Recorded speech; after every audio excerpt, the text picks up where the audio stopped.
Hello दोस्तों, कैसे हैं आप सब लोग? मैं उम्मीद करता हूँ कि आप सब बहुत ज़्यादा अच्छे होंगे। तो आज मैं आपके सामने हाज़िर हुआ हूँ एक नई कहानी लेकर जिसका नाम है नन्ही लड़की और माचिस की तीलियाँ। तो कहानी को शुरू करते हैं। आज साल का आखिरी दिन था। आसमान में हल्का-हल्का अंधेरा छाने लगा था और सर्दी ने जैसे पूरी बस्ती को अपने आगोश में ले लिया था। ठंडी हवाएं हड्डियों को कँपा रही थीं। हल्की-हल्की बूंदाबांदी हो रही थी, जिसकी वजह से गलियां और भी सुनसान हो गई थीं। शाम की हलचल भी थमने लगी थी। भीड़ कम हो रही थी। एक गरीब नन्ही लड़की जिसकी उम्र बस 8 साल थी, सड़कों पर अकेले भटक रही थी। उसका चेहरा मासूम था और उसकी आंखों में एक अजीब सी उदासी थी। उसके सुनहरे घुंघराले बाल उसके कंधों पर बिखरे हुए थे। उसने एक फटी हुई मैली सी चुनरी और पुरानी सी फ्रॉक पहन रखी थी। उसके नंगे पैर ठंड के कारण लाल और नीले हो गए थे। उसके हाथ में माचिस की तीलियों का एक बंडल था और उसकी आंखों में उम्मीद की एक हल्की सी किरण। लेकिन वो उम्मीद हर गुजरते पल के साथ बुझती जा रही थी। उसने अपना पूरा दिन सड़कों पर गुजार दिया था। उसने कई राहगीरों से माचिस खरीदने के लिए मिन्नतें की थी, लेकिन कोई उसकी ओर ध्यान देने को तैयार नहीं था। लोग अपने काम में व्यस्त थे और नए साल की तैयारियों में जुटे हुए थे। वो जब भी किसी के पास जाकर माचिस खरीदने की गुजारिश करती, तो लोग उसे डांट कर भगा देते। किसी ने कहा, यहाँ मत खड़ी हो, रास्ता रोक रही हो। किसी ने कहा, हमारे पास फालतू पैसे नहीं हैं। वो निराश होकर आगे बढ़ जाती।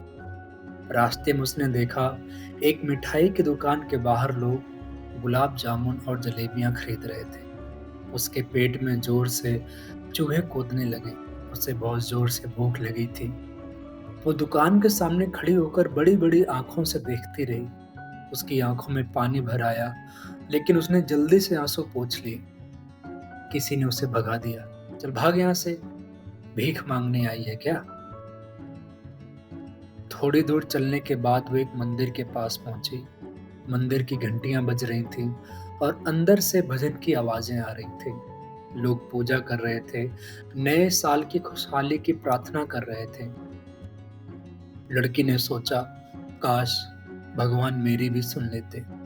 उसने मंदिर के दरवाजे से अंदर झांका, लेकिन अंदर जाने की हिम्मत नहीं हुई। उसे याद आया कि लोग उसे अंदर नहीं जाने देंगे। सर्दी और भूख के कारण उसकी हालत बिगड़ती जा रही थी। चलते-चलते उसकी नज़र एक पुराने बगीचे पर पड़ी। उसने सोचा, शायद यहाँ थोड़ी देर आराम कर लूँ। लेकिन बगीचे की घास पर रोज़ की बूंदें जमी हुई थी और वहाँ बैठना और भी मुश्किल था। उसने खुद को किसी तरह सँभाला और फिर से माचिस बेचने की कोशिश करने लगी। थोड़ी देर बाद सड़क पर कुछ बच्चे आतिशबाजी छोड़ रहे थे। वो नए साल का स्वागत कर रहे थे। उनकी हंसी और खुशी देखकर लड़की के दिल में एक टीस उठी। उसने सोचा, काश काश मैं भी इनके साथ खेल पाती। लेकिन फिर उसने अपने नंगे पैरों को देखा और चुपचाप आगे बढ़ गई। वो इतनी थकी हुई थी कि चलना मुश्किल हो रहा था। उसने अपने हाथों को रगड़कर गर्म करने की कोशिश की। उसकी उंगलियां ठंड से सुन्न हो गई थीं। तभी उसने देखा कि सामने दो इमारतों के बीच एक सकरा कोना है, जहां हवा कम लग रही थी। उसने सोचा, थोड़ी देर यहीं बैठ जाती हूँ। वो कोने में बैठ गई और अपने पैर मोड़कर सीने से लगा लिए। ठंड उसके शरीर में घुस गई थी। उसने अपने फटे हुए कपड़ों को और कसकर लपेटा, लेकिन ठंड कम न हुई। उसके गाल गुलाबी पड़ गए थे और होठों पर पपड़ी जम गई थी। उसके मन में डर था। वो घर लौटते हुए डर रही थी। उसके पिता बहुत गुस्से वाले आदमी थे। अगर वो खाली हाथ घर जाती तो वो उसे बहुत मारते। घर पर भी सर्दी से कोई राहत नहीं मिलती। उनकी छोटी सी झोपड़ी में कई जगह छेद थे। जिन्हें उन लोगों ने पुराने कपड़े और घास से भरने की कोशिश की थी, लेकिन फिर भी ठंडी हवा अंदर घुस ही आती थी। उसने अपने बंडल से एक माचिस निकाली और दीवार पर उसने घिसना शुरू किया। चकाचक एक हल्की सी लौ जल उठी।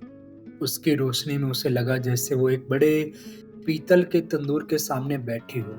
तंदूर की गर्माहट उसके पैरों को राहत दे रही थी। उसने अपने पैर लौ की ओर बढ़ाए, लेकिन तभी माचिस बुझ गई और तंदूर गायब हो गया। उसकी आंखों में आंसू आ गए। उसने दूसरी माचिस जलाई। एक बार उसे लगा कि एक बड़ी थाली में गर्मा-गर्म पूरी, छोले और हलवा रखा है। उसने हाथ बढ़ाया, लेकिन माचिस बुझ गई और सब कुछ गायब हो गया। अब उसने जल्दी-जल्दी कई तीलियां जला दी। रोशनी में उसकी दादी का चेहरा दिखाई दिया। दादी मुस्कुरा रही थी। लड़की रो पड़ी और बोली, दादी, मुझे अपने साथ ले चलो। यहाँ बहुत ठंड है, मैं और नहीं सह सकती। दादी ने उसे अपनी बाहों में भर लिया। दोनों एक हल्के रोशनी के साथ ऊपर आसमान की ओर उड़ने लगे। वहां कोई भूख, कोई ठंड, कोई दर्द नहीं था। सुबह जब सूरज निकला, लोगों ने उस नन्ही लड़की को दीवार से सटे हुए पाया। उसके चेहरे पर एक शांति भरी मुस्कान थी। उसके हाथ में जली हुई तीलियों का बंडल था। किसी ने कहा, बेचारी ठंड से बचने की कोशिश कर रही थी, लेकिन किसी ने ये नहीं जाना कि उसने कितनी सुंदर चीजें देखी और कैसे वो अपनी दादी के साथ एक नई दुनिया में चली गई। तो दोस्तों, हमारी कहानी खत्म हो गई। मैं उम्मीद करता हूँ कि आपको कहानी अच्छी लगी होगी। आपने कुछ सीखा होगा इस कहानी से। Thank you.